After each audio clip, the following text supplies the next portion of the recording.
ഇന്നത്തെ സമഗ്ര റിപ്പോർട്ടുകളുമായി 1 PM news ആരംഭിക്കുന്നു. ഞാൻ S. വിജയകുമാർ. ശബരിമല സ്വർണ്ണക്കൊള്ളയിൽ നിർണായക നീക്കവുമായി പ്രത്യേക അന്വേഷണ സംഘം. ഉദ്യോഗസ്ഥർ പറഞ്ഞത് പ്രകാരമാണ് അറ്റകുറ്റപ്പണിക്ക് അനുമതി നൽകിയത് എന്ന ശബരിമല തന്ത്രിമാരുടെ മൊഴി. സ്വർണ്ണക്കൊള്ളയിൽ തിരുവിതാംകൂർ ദേവസ്വം ബോർഡ് മുൻ അധ്യക്ഷൻ A. പത്മകുമാറിനെ 2 ദിവസത്തെ SIT കസ്റ്റഡിയിൽ വിട്ടു. മുൻ ദേവസ്വം സെക്രട്ടറി S. ജയശ്രീയുടെയും അഡ്മിനിസ്ട്രേറ്റീവ് ഓഫീസറായിരുന്ന ശ്രീകുമാറിന്റെയും മുൻകൂർ ജാമ്യാപേക്ഷ ഹൈക്കോടതി വെള്ളിയാഴ്ച പരിഗണിക്കും. ശബരിമല ക്ഷേത്രത്തിലെ തന്ത്രിമാരായ കണ്ഠരര് രാജീവരുടെയും മോഹനരുടെയും മൊഴിയാണ് പ്രത്യേക അന്വേഷണ സംഘം രേഖപ്പെടുത്തിയത്. ഉദ്യോഗസ്ഥർ പറഞ്ഞതനുസരിച്ചാണ് സ്വർണ്ണപ്പാളിയിൽ അറ്റകുറ്റപ്പണിക്കായി അനുമതി നൽകിയതെന്നാണ് മൊഴി. അറിയാവുന്നതെല്ലാം SITയോട് പറഞ്ഞിട്ടുണ്ടെന്നും A. പത്മകുമാർ പറഞ്ഞ ദൈവതുല്യനായ വ്യക്തി ആരാണെന്ന് തനിക്കറിയില്ലെന്നും കണ്ഠരര് രാജീവര് പറഞ്ഞു. SITയെ കണ്ടു. അതിനെക്കുറിച്ചുള്ള കൂടുതൽ വിശദവിവരങ്ങളൊന്നും തരാൻ പറ്റത്തില്ല. എനിക്ക് നിയന്ത്രണങ്ങളുണ്ട്. സ്ഥാപന ജംഗമ സ്വത്തുക്കളൊക്കെ ദേവസ്വം ബോർഡിന്റെ കസ്റ്റഡിയിലാണ്. അത് ഞാനെങ്ങനെ അറിയാനാ? ദൈവതുല്യനായ എത്രയോ പേരുണ്ട്. കേസിലെ പ്രധാന പ്രതിയായ തിരുവിതാംകൂർ ദേവസ്വം ബോർഡ് മുൻ അധ്യക്ഷൻ A. പത്മകുമാറിനെ 2 ദിവസം പ്രത്യേക അന്വേഷണ സംഘത്തിന്റെ കസ്റ്റഡിയിൽ വിട്ടു. കൊല്ലം വിജിലൻസ് കോടതിയിൽ നിന്ന് പത്മകുമാറിനെ പുറത്തിറക്കിയപ്പോൾ കോൺഗ്രസ് BJP പ്രവർത്തകർ പ്രതിഷേധിച്ചു.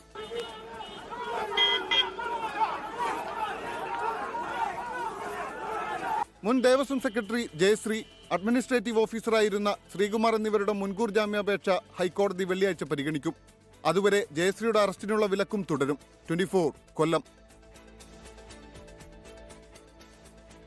ശബരിമല സ്വർണ്ണക്കൊള്ളയിൽ അറസ്റ്റിലായ A. പത്മകുമാറിനെതിരെ CPM നടപടി വൈകുന്നതിൽ CPIക്ക് ആശങ്ക. നടപടി വൈകുന്നത് തദ്ദേശ തെരഞ്ഞെടുപ്പിൽ തിരിച്ചടിയാകും എന്നാണ് CPI വിലയിരുത്തൽ.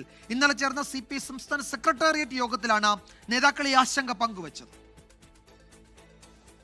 ഇന്നലെ നടന്ന CPI സംസ്ഥാന സെക്രട്ടേറിയറ്റ് യോഗത്തിലാണ് പത്മകുമാറിനെതിരായ CPIഎമ്മിന്റെ സംഘടനാ നടപടി വൈകുന്നതിൽ നേതാക്കൾ ആശങ്ക പ്രകടിപ്പിച്ചത്.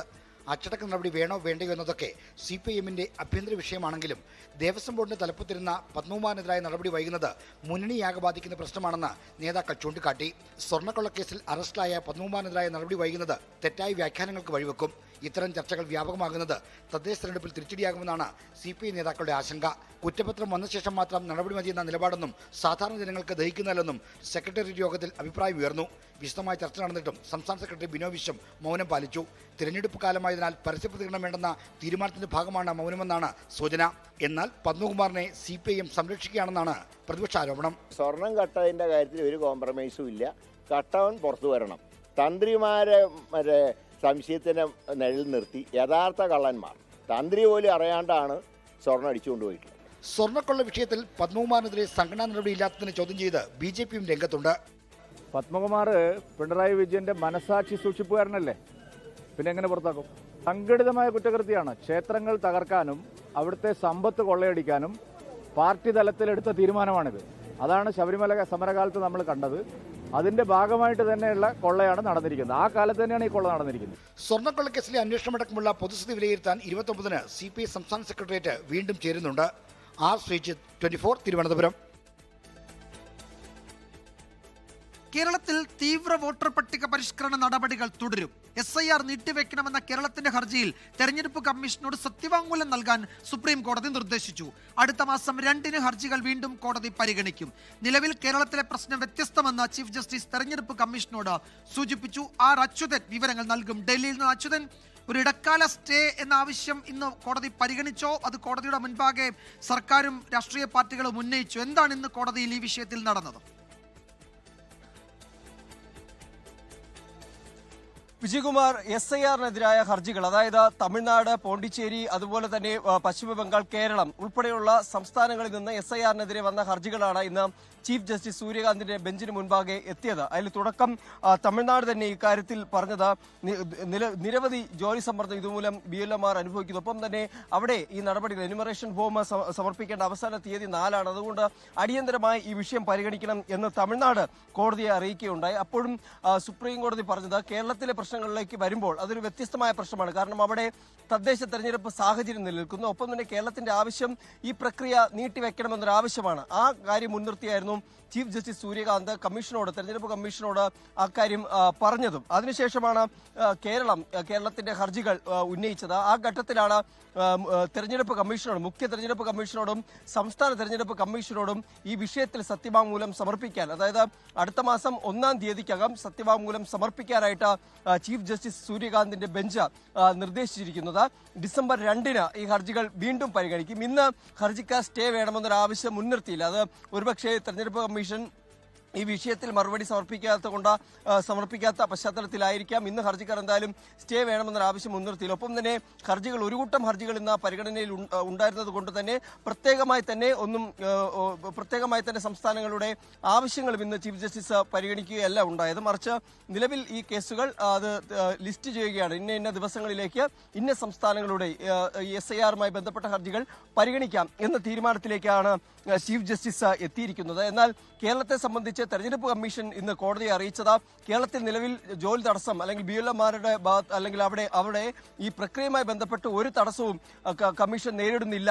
അത് സംസ്ഥാന തെരഞ്ഞെടുപ്പ് കമ്മീഷൻ തന്നെ അറിയിച്ചിട്ടുണ്ട് എന്നതാണ് മുഖ്യ തെരഞ്ഞെടുപ്പ് കമ്മീഷൻ ഇന്ന് കോടതിയെ അറിയിച്ചത്. ചില രാഷ്ട്രീയ പാർട്ടികളാണ് ഈ അനാവശ്യമായ പ്രശ്നങ്ങൾ ഇതുമായി ബന്ധപ്പെട്ട് സൃഷ്ടിക്കാൻ ശ്രമിക്കുന്നത് എന്നൊരു ആരോപണവും തെരഞ്ഞെടുപ്പ് കമ്മീഷൻ മുന്നോട്ട് വെച്ചു. എന്നാൽ ഹർജിക്കാർ അതിന് മറുപടി നൽകി രാഷ്ട്രീയ പാർട്ടികളല്ല പ്രശ്നം സൃഷ്ടിക്കാൻ ശ്രമിക്കുന്നത് എന്ന മറുപടിയാണ് തെരഞ്ഞെടുപ്പ് കമ്മീഷന് ഹർജിക്കാർ നൽകിയത്. എന്തായാലും നിലവിൽ കേരളത്തിലെ SIR നടപടികൾക്കെതിരായ ഹർജികൾ ഡിസംബർ 2-ലേക്ക് പരിഗണിക്കാനായി SIR നടപടികൾ തടഞ്ഞിട്ടില്ല, അതിൽ ഇടപെട്ടിട്ടില്ല, അത് തുടരും. 2-നാണ് ഹർജികൾ കോടതി വീണ്ടും പരിഗണിക്കുന്നത്. ഏതെങ്കിലും തരത്തിലുള്ള ഇടപെടൽ വേണമോ എന്നതിൽ തെരഞ്ഞെടുപ്പ് കമ്മീഷന്റെ മറുപടി കൂടി കിട്ടിയ ശേഷമായിരിക്കും സുപ്രീം കോടതി ഒരു തീരുമാനമെടുക്കുക. അച്യുതനാണ് വിവരങ്ങൾ നൽകിയത് ഡൽഹിയിൽ നിന്ന്. മുനമ്പം ഭൂമി തർക്കത്തിൽ ഹൈക്കോടതിയുടെ നിർണായക ഇടപെടൽ. മുനമ്പം നിവാസികൾക്ക് കരമടയ്ക്കാൻ ഹൈക്കോടതി അനുമതി നൽകി. അന്തിമ വിധി വരുന്നതുവരെ നികുതി ഈടാക്കണം എന്നാണ് റവന്യൂ വകുപ്പിനുള്ള നിർദ്ദേശം. ഭരണഘടനാ ദിനത്തിലെ ആശ്വാസവിധി എന്നാണ് മുനമ്പം സമരസമിതിയുടെ പ്രതികരണം. കേസിൽ അന്തിമ വിധി വരുന്നതുവരെ താൽക്കാലിക അടിസ്ഥാനത്തിൽ ഭൂനികുതി സ്വീകരിക്കാനാണ് ഹൈക്കോടതി നിർദ്ദേശം. മുനമ്പം നിവാസികളുടെ ഭൂനികുതി സ്വീകരിക്കാൻ റവന്യൂ അധികൃതർക്ക് നിർദ്ദേശം നൽകണമെന്നാവശ്യപ്പെട്ട് ഭൂസംരക്ഷണ സമിതിയുടെ ഉൾപ്പെടെ ഹർജികളാണ് കോടതിയുടെ മുമ്പാകെയുള്ളത്. മുനമ്പത്തേത് വഖഫ് ഭൂമിയല്ലെന്ന് ഡിവിഷൻ ബെഞ്ച് ഉത്തരവിട്ടതിനെ തുടർന്ന് ഭൂസംരക്ഷണ സമിതി ഉൾപ്പെടെ നൽകിയ ഹർജികൾ നേരത്തെ പരിഗണിക്കണമെന്ന് സർക്കാർ ആവശ്യപ്പെട്ടിരുന്നു. ഈ സാഹചര്യത്തിലാണ് ജസ്റ്റിസ് C. ജയചന്ദ്രൻ ഇന്ന് ഇടക്കാല ഉത്തരവ് നൽകിയത്. ഭൂസംരക്ഷണ സമിതി നടത്തി വന്ന കേസിന് തീർപ്പായിരിക്കുന്നു. അത് ഭരണഘടനാ ദിനമായ ഇന്ന് തന്നെ കോടതിയിൽ നിന്ന് നമുക്ക് നീതി കിട്ടിയതിൽ ഞങ്ങൾക്ക് ഏറ്റവും വലിയ സന്തോഷമുണ്ട്. വസ്തു ഉപയോഗിച്ച് ലോൺ എടുക്കാനും കെട്ടിട പെർമിറ്റ് ലഭിക്കാനുമുള്ള തടസ്സം മാറിയെന്ന് ജസ്റ്റിസ് CN രാമചന്ദ്രൻ നായർ 24നോട്. അവർക്ക് ഈ വസ്തു ഉപയോഗിക്കാനായിട്ടോ കടം വയ്ക്കാനോ അതുപോലെ ബാധ്യതപ്പെടുത്താനോ ഒക്കെ ആയിട്ട് കരം അടച്ച സർട്ടിഫിക്കറ്റ് വേണം. അതുപോലെ ലോൺ എടുക്കണമെങ്കിൽ എന്ത് വേണമെങ്കിലും ഇപ്പം ബിൽഡിംഗ് പെർമിറ്റ് വേണമെങ്കിൽ. അപ്പോൾ അതുകൊണ്ട് വലിയ ദുരിതത്തിലായിരുന്നു അവർക്കൊരു വലിയ ആശ്വാസമാണ് ഈ കോടതി വിധി. ഭൂമിയിൽ റവന്യൂ അവകാശങ്ങൾക്കായി മുനമ്പത്ത് 615 കുടുംബങ്ങളാണ് സമരത്തിലുള്ളത്. 2019 വഖഫ് ബോർഡ് വഖഫ് രജിസ്റ്ററിലേക്ക് മുനമ്പത്തെ ഭൂമി എഴുതി ചേർക്കുന്നത്. 2022 ആദ്യമായി നോട്ടീസ് ലഭിക്കുമ്പോഴും കരമെടുക്കാൻ സാധിച്ചിരുന്നു. പിന്നീട് വഖഫ് സംരക്ഷണ വേദി ഹൈക്കോടതിയെ സമീപിച്ചതോടെയാണ് റവന്യൂ അവകാശങ്ങൾ നിഷേധിക്കപ്പെടുന്നത്. തുടർന്ന് വലിയ നിയമ പോരാട്ടങ്ങളും സമര പരമ്പരകളുമാണ് കണ്ടത്. 24 കൊച്ചി. ഭരണഘടനാ ദിനം വിപുലമായി ആഘോഷിച്ച് രാജ്യം. പഴയ പാർലമെന്റ് കെട്ടിടത്തിലെ സെൻട്രൽ ഹാളിൽ രാഷ്ട്രപതി ദ്രൗപദി മുർമുവിന്റെ അധ്യക്ഷതയിൽ പ്രത്യേക പരിപാടി സംഘടിപ്പിച്ചു. ഉപരാഷ്ട്രപതിയും പ്രധാനമന്ത്രിയും പാർലമെന്റ് അംഗങ്ങളും പരിപാടിയിൽ പങ്കെടുത്തു. രാജ്യം 3ാമത്തെ വലിയ സാമ്പത്തിക ശക്തിയായി വളരുകയാണെന്ന് രാഷ്ട്രപതി പറഞ്ഞു. ഭരണഘടന അംഗീകരിച്ചതിന്റെ ഓർമ്മ പുതുക്കിയാണ് ഇന്ന് ഭരണഘടനാ ദിനമായി രാജ്യം ആചരിക്കുന്നത്. പഴയ പാർലമെന്റ് മന്ദിരത്തിന്റെ സെൻട്രൽ ഹാളിൽ ഭരണഘടനാ ദിനാഘോഷങ്ങളിൽ രാഷ്ട്രപതി ദ്രൗപദി മുർമു അധ്യക്ഷത വഹിച്ചു. മലയാളം ഉൾപ്പെടെ 9 ഭാഷകളിലുള്ള ഭരണഘടനയുടെ പരിഭാഷ രാഷ്ട്രപതി പ്രകാശനം ചെയ്തു. भारत को एक संपूर्ण प्रभुत्व संपन्न सामाजिक पंथनिरपेक्ष लोकतंत्रात्मक രാജ്യം ലോകത്തെ 3ാമത്തെ വലിയ സമ്പദ് വ്യവസ്ഥയായി വളരുകയാണെന്ന് രാഷ്ട്രപതി പറഞ്ഞു. आज ही के दिन उस वर्ष हम भारत के लोगों ने अपने संविधान को अपनाया था. स्वाधीनता के बाद संविधान सभा ने भारत की अंतरिम संसद के रूप में भी कर्तव्य निर्वहन किया. ചടങ്ങിൽ ഉപരാഷ്ട്രപതി CP രാധാകൃഷ്ണൻ, പ്രധാനമന്ത്രി നരേന്ദ്രമോദി, കേന്ദ്രമന്ത്രിമാർ, ലോക്സഭാ പ്രതിപക്ഷ നേതാവ് രാഹുൽ ഗാന്ധി തുടങ്ങിയവർ പങ്കെടുത്തു. News desk 24. ലേബർ കോഡ് കരട് വിജ്ഞാപനം കേരളത്തിലും തൊഴിലാളി സംഘടനകളും മുന്നണിയും അറിയാതെ 2021 സംസ്ഥാന തൊഴിൽ വകുപ്പ് വിജ്ഞാപനമിറക്കിയത്. കേന്ദ്ര നിർദ്ദേശം അനുസരിച്ചാണ് കരട് തയ്യാറാക്കിയതെന്നും എന്നാൽ നടപ്പാക്കാൻ ഉദ്ദേശിക്കാത്തത് കൊണ്ടാണ് തൊഴിലാളി സംഘടനകളുടെ യോഗം വിളിക്കാത്തത് എന്നുമാണ് തൊഴിൽ മന്ത്രി വി ശിവൻകുട്ടിയുടെ വിശദീകരണം. സർക്കാർ താൽപര്യങ്ങൾക്ക് വിരുദ്ധമായി പ്രവർത്തിച്ച ഉദ്യോഗസ്ഥർക്കെതിരെ നടപടിയെടുക്കണമെന്ന് തൊഴിലാളി സംഘടനകൾ ആവശ്യപ്പെട്ടു.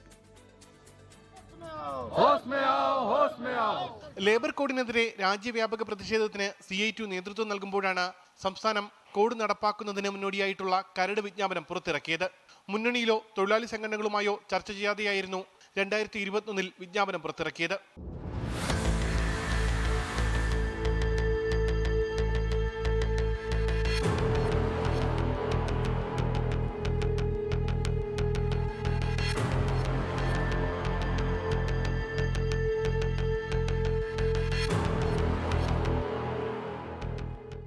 രഹസ്യമായി ഇറക്കിയ കരട് വിജ്ഞാപനത്തിൽ തുടർ നടപടി ഉണ്ടായില്ല. കേന്ദ്ര നിർദ്ദേശം അനുസരിച്ച് ഉദ്യോഗസ്ഥ തലത്തിലാണ് കരട് തയ്യാറാക്കിയതെന്നും എന്നാൽ അത് നടപ്പാക്കാൻ ഉദ്ദേശിക്കാത്തത് കൊണ്ടാണ് തൊഴിലാളി സംഘടനകളെ യോഗത്തിന് വിളിക്കാത്തതെന്നും തൊഴിൽ മന്ത്രി വി ശിവൻകുട്ടി.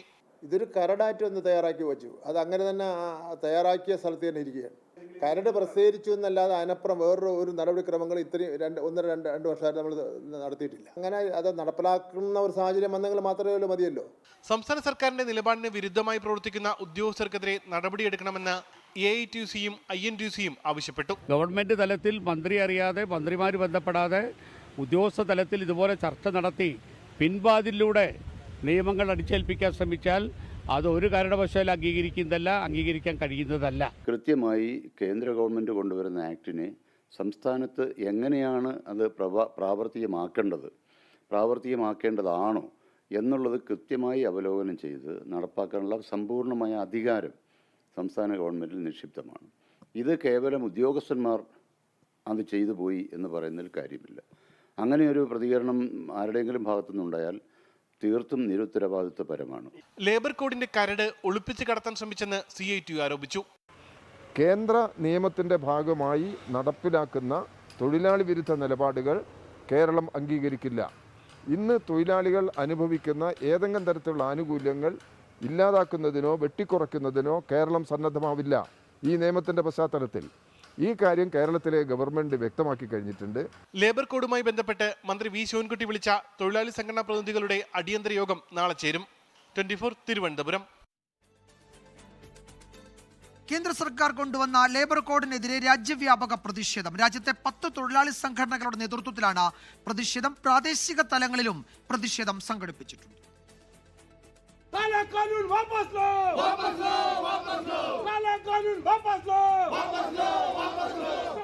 ഐതിഹാസിക കർഷക സമരത്തിന്റെ 5ാം വാർഷികത്തിലാണ് തൊഴിലാളി കർഷക സംഘടനകൾ ഉൾപ്പെട്ട സംയുക്ത സമരസമിതി വീണ്ടും സമരരംഗത്തേക്ക് ഇറങ്ങുന്നത്. കേന്ദ്ര സർക്കാർ നടപ്പിലാക്കിയ 4 തൊഴിൽ കോഡുകൾക്കെതിരെയാണ് രാജ്യവ്യാപക പ്രതിഷേധം. കാർഷിക നിയമങ്ങൾക്ക് സമാനമായി തൊഴിൽ കോഡുകൾ പിൻവലിക്കും വരെ പ്രതിഷേധം തുടരുമെന്ന് ജന്തർ മന്ദറിൽ നടന്ന പ്രതിഷേധ ധർണയിൽ സംയുക്ത സമരസമിതി പ്രഖ്യാപിച്ചു. സത്യത്തിൽ ഈ നിയമം അങ്ങനെ ഇന്ത്യയിലെ മുഴുവൻ തൊഴിലാളികളെയും പരിഗണിക്കുന്ന നിയമമല്ല. ഇന്ത്യയിലെ തൊഴിലാളികൾ 50-55 കോടി ആളുകളുണ്ട്. അതിൽ 90-92% ആളുകളും അൺഓർഗനൈസ് സെക്ടറിലാണ്. ഇപ്പോൾ ഈ തെരഞ്ഞെടുപ്പ് നടന്ന ബീഹാറിൽ 3300 രൂപയാണ് കിട്ടുന്നത്. അത് 68 രൂപയാണ് ഒരു ദിവസം. ഇന്ന് കേരളത്തിൽ മിഡ് ഡേ മീൽ തൊഴിലാളികൾക്ക് 14,600 രൂപയാണ് കിട്ടുന്നത്. അത് 650 രൂപ ഒരു ദിവസം കിട്ടുന്നുണ്ട്. ഇതാണ് വ്യത്യാസം. ജില്ലാ കേന്ദ്രങ്ങളിലും ഫാക്ടറികൾ അടക്കമുള്ള തൊഴിൽശാലകൾക്ക് മുന്നിലും രാജ്യവ്യാപകമായി തൊഴിലാളികൾ പ്രതിഷേധിച്ചു. കേന്ദ്ര ലേബർ കോഡിനെതിരെ പത്രപ്രവർത്തകർ കോഴിക്കോട് പ്രതിഷേധ സംഗമം നടത്തി. KUWJയും KNEFും സംയുക്തമായി നടത്തിയ പരിപാടി എളമരം കരീം ഉദ്ഘാടനം ചെയ്തു. ലേബർ കോഡുകൾ 29 നിലവിലുള്ള തൊഴിൽ നിയമങ്ങൾ ക്രോഡീകരിച്ചാണ് 4 ലേബർ കോഡ് ഉണ്ടാക്കി. അപ്പോൾ ഇന്ത്യയിലെ തൊഴിലാളികൾക്ക് നേരത്തെയുള്ള നിയമങ്ങളിലുണ്ടായിരുന്ന എല്ലാ അവകാശങ്ങളും നിഷേധിക്കുന്നതാണ്. ഒരു കരടും ഇല്ല, ഒറിജിനലും ഇല്ല. കേരളത്തിൽ അവൻ നടപ്പാക്കില്ല എന്ന് അസന്നിഗ്ധമായി പ്രഖ്യാപിച്ചിട്ടുണ്ട്. ലേബർ കോഡ് പിൻവലിക്കുക, പ്രഖ്യാപിച്ച താങ്ങുവില ഉറപ്പാക്കുക തുടങ്ങിയ ആവശ്യങ്ങൾ ഉന്നയിച്ച് സംയുക്ത കിസാൻ മോർച്ച കളക്ടർമാർക്ക് നിവേദനങ്ങൾ നൽകി. 24 ഡൽഹി. കേരളത്തിൽ വിഭജനത്തിന്റെ രാഷ്ട്രീയം തുടങ്ങി വെച്ചത് മുഖ്യമന്ത്രി പിണറായി വിജയൻ എന്ന മുൻ പ്രതിപക്ഷ നേതാവ് രമേശ് ചെന്നിത്തല. രാഷ്ട്രീയ അധികാരം ലഭിക്കുന്നതിന് പിണറായി വിജയനും CPM-ഉം വർഗീയ ധ്രുവീകരണം നടത്തിയെന്ന് 24-ന്റെ firing line with PP James പരിപാടിയിൽ രമേശ് ചെന്നിത്തല പറഞ്ഞു. NSSന്റെ രാഷ്ട്രീയ ലൈൻ മാറിയിട്ടില്ല എന്നും രമേശ് ചെന്നിത്തല 24-നോട് പറഞ്ഞു. തിരഞ്ഞെടുപ്പ് അടുക്കുമ്പോൾ CPIM വർഗീയ ധ്രുവീകരണം നടത്തുകയാണ് ചെയ്യുന്നതെന്ന് രമേശ് ചെന്നിത്തല പറഞ്ഞു. കേരളത്തിൽ എല്ലാവരും ഇടകലർന്ന് ജീവിക്കുന്നവരാണ്. മുസ്ലിങ്ങളെയും ക്രിസ്ത്യാനികളെയും തമ്മിലടിപ്പിക്കുന്ന രാഷ്ട്രീയം തുടങ്ങിവെച്ചത് മുഖ്യമന്ത്രി പിണറായി വിജയനാണെന്നും ചെന്നിത്തല 24-നോട് പറഞ്ഞു. പിണറായി വിജയനാണ് കേരളത്തിൽ ഈ മുസ്ലിങ്ങളെയും ക്രിസ്ത്യാനികളെയും തമ്മിൽ അടുപ്പിക്കുന്ന ഒരു പുതിയ രാഷ്ട്രീയം തുടങ്ങിവെച്ചത്. കേരളത്തിൽ അങ്ങനൊന്നുമില്ലായിരുന്നു. കേരളത്തിൽ ഹിന്ദുക്കളാണെങ്കിലും മുസ്ലിങ്ങളാണെങ്കിലും ക്രിസ്ത്യാനിയാണെങ്കിലും എല്ലാം ഇടകലർന്ന് ജീവിക്കുകയും ഒരുമിച്ച് ജീവിക്കുകയും ചെയ്യുന്ന ആളുകളാണ്. രാഷ്ട്രീയ അധികാരം ലഭിക്കാൻ വേണ്ടി കേരളത്തിൻ്റെ മുഖ്യമന്ത്രിയും CPM-ഉമാണ് ഇവിടെ ഈ വർഗീയ ധ്രുവീകരണം നടത്താൻ ശ്രമിച്ചത്. NSSന്റെ രാഷ്ട്രീയ ലൈൻ മാറിയിട്ടില്ലെന്നും അവർ ആഗോള അയ്യപ്പ സംഗമത്തിൽ പങ്കെടുത്തുവെന്ന് മാത്രമേ ഉള്ളൂവെന്നും രമേശ് ചെന്നിത്തല പറഞ്ഞു. സമദൂരം തന്നെയാണ് NSSന്റെ രാഷ്ട്രീയ നിലപാടെന്നും ചെന്നിത്തല. NSS പറഞ്ഞെന്താ, ശബരിമലയുടെ കാര്യത്തിൽ ആഗോള അയ്യപ്പ സംഗമത്തിൻ്റെ കാര്യത്തിൽ ഞങ്ങൾ പങ്കെടുക്കും, പക്ഷേ ഞങ്ങളുടെ രാഷ്ട്രീയ ലൈൻ മാറിയിട്ടില്ലെന്ന് അവർ പറഞ്ഞേ. സമദൂരമാണ്, ആ സമദൂരത്തിൽ ഇപ്പോഴും അവർ നിൽക്കുന്നു. എന്താ തെറ്റ്? ജമാഅത്തെ ഇസ്ലാമിയുമായി രാഷ്ട്രീയ സഖ്യമില്ല, പ്രാദേശികമായ നീക്കുപോക്കുകൾ മാത്രമാണുള്ളതെന്ന UDF നേതാക്കളുടെ അഭിപ്രായം രമേശ് ചെന്നിത്തലയും ആവർത്തിച്ചു. ഞങ്ങൾ അവരുമായിട്ട് യാതൊരു രാഷ്ട്രീയ ബാന്ധവുമില്ല, ഐക്യജനാധിപത്യത്തിനുള്ള ഭാഗവുമല്ല അവർ. പഞ്ചായത്ത് തെരഞ്ഞെടുപ്പാണ്. പഞ്ചായത്ത് തെരഞ്ഞെടുപ്പിൽ ചില വ്യക്തികളുമായിട്ട് സംഘടനകളുമായിട്ടൊക്കെ നീക്കുപോക്കൊക്കെ വരാൻ ഇത് മാത്രമല്ല സാധാരണഗതി ഉണ്ടാകാറുള്ളതാണ്. രമേശ് ചെന്നിത്തലയുമായുള്ള അഭിമുഖത്തിന്റെ പൂർണ്ണരൂപം ഇന്ന് വൈകിട്ട് 5 മണിക്ക് firing line with PP James എന്ന പരിപാടിയിൽ കാണാം. News desk 24. വെൽഫെയർ പാർട്ടിയുമായി UDFന് പ്രാദേശിക സഹകരണം മാത്രമെന്ന് മുസ്ലിം ലീഗ് സംസ്ഥാന ജനറൽ സെക്രട്ടറി PMS സലാം. വെൽഫെയർ പാർട്ടിയുമായി സഖ്യമില്ല. വെൽഫെയർ പാർട്ടി കേരളത്തിൽ മാത്രമല്ല രാജ്യത്ത് എല്ലായിടത്തും ഇന്ത്യ മുന്നണിയെ പിന്തുണയ്ക്കുന്നുണ്ട് എന്നും PMS സലാം പറഞ്ഞു. ഞങ്ങളെ സംബന്ധിച്ചിടത്തോളം വെൽഫെയർ പാർട്ടിയുമായി UDF സഖ്യമുണ്ടാക്കിയിട്ടില്ല, മുന്നണിയിൽ ചേർത്തിട്ടില്ല. പ്രാദേശിക തലങ്ങളിൽ വെൽഫെയർ പാർട്ടി UDFന് വോട്ട് ചെയ്യാൻ തീരുമാനിച്ചിട്ടുണ്ട്. അവർ ഇന്ത്യ മുന്നണിക്കും UDFനും പിന്തുണയിരുന്നു. കഴിഞ്ഞ നിയമസഭാ തെരഞ്ഞെടുപ്പിൽ തന്നിട്ടുണ്ട്, പാർലമെൻറ്റ് തെരഞ്ഞെടുപ്പിൽ തന്നിട്ടുണ്ട്, ആകാശം ഇടിച്ചു പൊളിച്ചിട്ടില്ല. പ്രാദേശികമായി അവർ ഞങ്ങളെ ചിലയിടങ്ങളിൽ സഹായിക്കുന്നുണ്ട്, ചിലയിടങ്ങളിൽ ഞങ്ങൾ അങ്ങോട്ട് തിരിച്ചു സഹായിക്കുന്നുണ്ട്. അത് മാത്രമേ. കൊച്ചിയിൽ ഭിന്നശേഷിക്കാരനായ പഞ്ചഗുസ്തി ചാമ്പ്യന് നേരെ പോലീസ് അതിക്രമവും കള്ളക്കേസും എന്ന് പരാതി. പോലീസിന്റെ വാഹന പാർക്കിംഗ് ചോദ്യം ചെയ്തതിന് പിന്നാലെ ജോബി മാത്യുവിനെതിരെ കള്ളക്കേസ് എടുത്തുവെന്ന് കുടുംബം.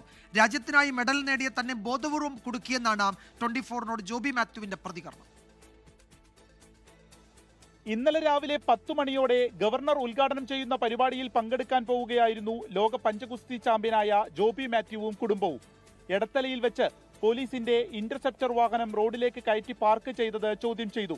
പിന്നീട് പിന്തുടർന്ന് പോലീസ് വാഹനം സൈഡ് തരാതെ പ്രയാസമുണ്ടാക്കിയെന്ന് ജോബിയുടെ ഭാര്യ മേഘ. റോഡിലോട്ട് ഇറക്കി തന്നെ പാർക്ക് ചെയ്തിരുന്ന ഒരു പോലീസ് വാഹനമാണ്. ചില്ല് താത്തിക്കൊണ്ട് ഞാനാണ് പറഞ്ഞത്, സാറേ കുറച്ചുകൂടി അങ്ങ് നീക്കി പാർക്ക് ചെയ്യുകയാണെങ്കിൽ എല്ലാവർക്കും അതൊരു ഉപകാരമായിരിക്കുമല്ലോ, ഈ മിറർ തട്ടിയിട്ടുള്ളൊരു ബുദ്ധിമുട്ട് ഒഴിവാക്കാമല്ലോ എന്നുള്ളത് പറഞ്ഞിട്ട് ഞങ്ങൾ അവിടെ നിന്നൊന്നുമില്ല. ഞങ്ങൾ വണ്ടി മൂവ് ചെയ്തുകൊണ്ട് പോയി. ഞങ്ങൾ കുറച്ചങ്ങ് മൂവ് ചെയ്തപ്പോഴത്തേക്കും ഞങ്ങളുടെ പുറകിൽ പോലീസ് വണ്ടി ഒന്ന് ഹോൺ അടിച്ചുകൊണ്ടേയിരിക്കുമായിരുന്നു. ഞങ്ങൾ അങ്ങ് ഫ്രണ്ടിലോട്ട് കയറി കഴിഞ്ഞപ്പോൾ ഇദ്ദേഹം ഞങ്ങളുടെ ബാക്കിൽ വന്നിട്ട് ഈ വണ്ടി ഇന്നോവ വണ്ടി വന്ന് കുത്തി ഇടിച്ചു. കളമശ്ശേരി ക്യാമ്പിലെ പോലീസ് ഡ്രൈവർ സരിൻദാസാണ് പരാതിക്കാരൻ. ഫോൺ വാങ്ങിയെന്നത് സത്യമെന്നും മർദ്ദിച്ചിട്ടില്ലെന്നും ജോബി. മഫ്തിയിലായതുകൊണ്ടാണ് ഫോൺ വാങ്ങിയത്. കമ്മീഷണർ ഓഫീസിൽ ഏൽപ്പിച്ചു. ഞാനിങ്ങനെ ഒരു കാര്യം ചെയ്തു എന്നുള്ളത് സത്യമാണ്, ഞാൻ അയാളുടെ ഫോൺ മേടിച്ചെടുത്തു എന്നുള്ളത് സത്യമാണ്. പക്ഷേ അത് ഞാൻ അതോറിറ്റീസിൻ്റെ കൊണ്ട് കൊടുക്കുകയും ആ സംഭവം ഇൻസിഡൻറ്റ് നടന്ന വെരി നെക്സ്റ്റ് മൊമെൻറ്റിൽ തന്നെ ആലുവ SP ഓഫീസിലെ പബ്ലിക് റിലേഷൻ ഓഫീസറോട് വിളിച്ച് ഞാൻ കാര്യങ്ങൾ ബ്രീഫ് ചെയ്യുകയും ചെയ്തിട്ടാണ് ഞാൻ ആ പബ്ലിക് ഫംഗ്ഷനിൽ പോയി പങ്കെടുത്തത്. കൃത്യനിർവഹണം തടസ്സപ്പെടുത്തി, ദേഹോപദ്രവം ഏൽപ്പിച്ചു, ഫോൺ പിടിച്ചു വാങ്ങി എന്നിവയിലുള്ള വകുപ്പുകൾ പ്രകാരമാണ് എടത്തല പോലീസ് കേസെടുത്തിരിക്കുന്നത്. ജോബിയെ കസ്റ്റഡിയിലെടുക്കാൻ പോലീസ് ഇന്ന് വീട്ടിലെത്തിയെങ്കിലും പിന്നീട് മടങ്ങി. സ്വാതി കൃഷ്ണയ്ക്കൊപ്പം വിപിൻ C വിജയൻ, 24 കൊച്ചി. ലൈംഗികാരോപണങ്ങൾ നേരിടുന്ന രാഹുൽ മാങ്കൂട്ടത്തിൽ MLAയെ ചൊല്ലി കോൺഗ്രസ് നേതാക്കൾക്കിടയിൽ ഭിന്നത. രാഹുലിനെ പിന്തുണച്ചുള്ള KPCC മുൻ അധ്യക്ഷൻ K സുധാകരന്റെ നിലപാട് തള്ളി K മുരളീധരൻ. നേതാക്കളുടെ വ്യത്യസ്ത അഭിപ്രായങ്ങൾ ചർച്ചയായതോടെ വിശദീകരണവുമായി KPCC അധ്യക്ഷൻ രംഗത്തെത്തി. പാലക്കാട് പ്രചാരണത്തിൽ സജീവമാകുമെന്ന് ആവർത്തിക്കുകയാണ് രാഹുൽ മാങ്കൂട്ടത്തിൽ. വെറുതെ അദ്ദേഹത്തിനെ അപമാനിക്കാൻ വേണ്ടി CPM BJP-ക്കാർ നടത്തുന്ന ഒരു ശ്രമമാണ് അതിൻ്റെ പിറകിൽ. ഒരു സത്യാവസ്ഥയും അതിൻ്റെ അകത്തില്ല. അതിനകത്തൊക്കെ തീർത്തും നിരപരാധിയാണ് അവൻ. ഞാനതൊക്കെ അന്വേഷിച്ചു. ഞാൻ അന്വേഷിച്ചത് രണ്ട് ചീത്ത പറയാൻ വേണ്ടിയാണ്. പക്ഷേ അതെല്ലാം മറുപടി എല്ലാം കേട്ടപ്പോൾ എനിക്ക് തോന്നി ഐ വാസ് റോങ്. ഇന്നലെ കണ്ണൂരിലായിരുന്നു കെ സുധാകരന്റെ ഈ പ്രതികരണം. രാഹുലുമായി നേതാക്കൾ വേദി പങ്കിടരുതെന്ന സുധാകരന്റെ നിലപാട് തള്ളി കെ മുരളീധരൻ. എന്നാൽ രാഹുലിന് പ്രചാരണത്തിന് ഇറങ്ങുന്നതിന് തടസ്സമില്ല. സ്വാഭാവികമായിട്ടും രാഹുൽ മാങ്കൂട്ടത്തിന്റെ ഇലക്ഷന് അദ്ദേഹത്തിനെ സഹായിച്ച പ്രവർത്തകർ ഇലക്ഷൻ നിൽക്കുമ്പോൾ അവർക്ക് വേണ്ടി ഡോർ ടു ഡോർ ക്യാമ്പയിൻ നടത്തുന്നതിന് തടസ്സമൊന്നുമില്ല. പക്ഷേ പാർട്ടി നേതാക്കന്മാരോടൊപ്പം വേദി പങ്കിടാനോ പാർട്ടിയുടെ നടപടിക്രമങ്ങളിൽ പങ്കെടുക്കാനോ അദ്ദേഹത്തിന് അവകാശമില്ല. നേതാക്കളുടെ വ്യത്യസ്ത അഭിപ്രായങ്ങൾ ചർച്ചയായതോടെ വിശദീകരണവുമായി KPCC അധ്യക്ഷൻ സണ്ണി ജോസഫ രംഗത്തെത്തി. അദ്ദേഹത്തെ പാർട്ടി സസ്പെൻഡ് ചെയ്തിട്ടുണ്ട്. അദ്ദേഹത്തെ തിരിച്ചെടുത്തിട്ടുമില്ല. അദ്ദേഹം ഒരു MLA എന്ന നിലയിൽ അദ്ദേഹത്തിന്റെ പ്രവർത്തന അവകാശങ്ങൾ ആർക്കും നിഷേധിക്കാൻ കഴിയുകയില്ല. ആ നിലയിലാണ് അദ്ദേഹം ബന്ധപ്പെട്ടത്. സ്ഥാനാർത്ഥികൾക്ക് അവരുടെ പ്രചരണത്തിന് അവരിപ്പോൾ ഞങ്ങൾക്ക് നിയന്ത്രണമൊന്നും പ്രത്യേകിച്ച് ഏർപ്പെടുത്തിയിട്ടില്ല. നേതാക്കൾക്കിടയിൽ അഭിപ്രായ വ്യത്യാസം ഉടലെടുക്കുമ്പോഴും പാലക്കാട് കോൺഗ്രസ് സ്ഥാനാർത്ഥികൾക്ക് വേണ്ടി പ്രചാരണ തിരക്കിലാണ് രാഹുൽ മാങ്കൂട്ടത്തിൽ. എനിക്ക് 2 കാലം കുത്തി നടക്കാൻ കഴിയുന്നിടത്തോളം കാലം ഏത് പദവി ഉണ്ടെങ്കിലും ഇല്ലെങ്കിലും ഞാൻ വീട് കയറിക്കൊണ്ടേയിരിക്കും. ഒരു സസ്പെൻഷൻ പീരീഡിലുള്ള സമയത്ത് എന്താണ് പാലിക്കേണ്ടുന്ന അച്ചടക്കം എന്നതിനെ പറ്റിയിട്ട് എനിക്ക് നല്ല ബോധ്യമുണ്ട്. ആ അച്ചടക്കത്തെ പരിപൂർണമായിട്ടും പാലിച്ചു തന്നെയാണ് ഞാൻ മുന്നോട്ട് പോകുന്നത്. 24 തിരുവനന്തപുരം. ശബരിമല വാർത്തകൾ. ശരണം Sannidhanam co-powered by Ramesh RG നല്ലെണ്ണ. ആർജിക്കാം നല്ലൊരു പ്രാർത്ഥനാശീലം. കളർ മങ്ങാത്ത വൃത്തി. Lake roll car shampoo. co-sponsored by BLM Kerala, Tamil Nadu, Pondicherry. സന്നിധാനത്ത് അയ്യപ്പ ഭക്തരുടെ ഒഴുക്ക് തുടരുകയാണ്. തീർത്ഥാടനത്തിന്റെ 10ാം ദിവസമായ ഇന്നലെ 95,000 ഭക്തരാണ് എത്തിയത്. സ്പോട്ട് ബുക്കിംഗ് നിയന്ത്രിച്ചതോടെ ഇന്ന് തീർത്ഥാടകരുടെ എണ്ണത്തിൽ കുറവുണ്ട്. ഇന്ന് ഉച്ചയ്ക്ക് നട അടയ്ക്കുന്നതുവരെ 50,000-ത്തിലധികം ഭക്തർ ദർശനം നടത്തി. ഈ തീർത്ഥാടന കാലത്ത് ഇതുവരെ സന്നിധാനത്തെത്തിയ ഭക്തരുടെ എണ്ണം 9 ലക്ഷം കടന്നു. ഇനി കായിക വാർത്തകൾ.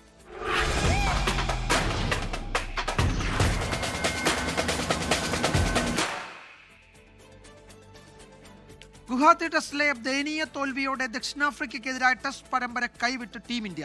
408 റൺസിനാണ് ഇന്ത്യയുടെ തോൽവി.